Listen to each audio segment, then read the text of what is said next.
காலையில் எழுந்தது எப்பயும் போல் நம்மளோட ஃப்ரைஸுக்கு வந்துட்டு நம்ம ஃபீட் பண்ண ஸ்டார்ட் பண்ணிட்டோம்.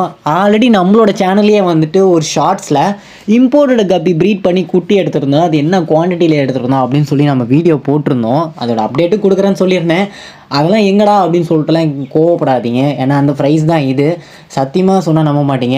இன்க்ளூட் வந்துட்டு ஒரு 1.5 மந்த்லேயே வந்துட்டு இவ்வளோ க்ரோத் ஆயிடுச்சு. நான் ஃபஸ்ட்டு வாங்கின அந்த பேரண்ட் எலக்ட்ரிக் ப்ளூ ஓடுறது இது தான். நல்லா பாருங்கள், நல்லா குண்டமா மாதிரி நல்லா கொழுன்னு இருக்காளா. அதே மாதிரி அதோட தேர்ட் ப்ரைஸ் நான் எடுத்திருந்தேன். அந்த ப்ரைஸ் தான் இது. இதுலேயே பாருங்கள் மேல் அண்ட் ஃபீமேல் வந்துட்டு ஈஸியாக ஐடென்டிஃபை பண்ணலாம். இதை பற்றின ஃபுல் டீட்டெயில்ஸ் வந்துட்டு நான் ஃபுல்லாக உங்களுக்கு கண்டென்ட்டாக போஸ்ட் பண்ணுறேன். அதே மாதிரி கோல்டு வந்துட்டு ப்ரைஸ் எடுத்தாச்சு. அது உங்களுக்கு காட்டிடலாம் அப்படின்னு சொல்லிட்டு தான் நான் காட்டியிருந்தேன். இந்த கோல்டு காட்டிட்டு இந்த கேப்பில் பாருங்கள் நம்ம பிளாட்டினம் நம்ம இருந்து வணக்கம்டா மாப்பிள்ள அப்படின்ட்டு போவான் இங்கே.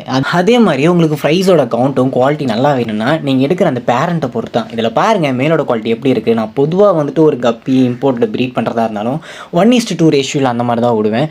இதை பற்றின ஃபுல் டீட்டெயில் வந்துட்டு ஒரு வீடியோவை நான் அப்லோட் பண்ணுறேன். ஓகே கைஸ், நாளைக்கு பார்க்கலாம். பாய்.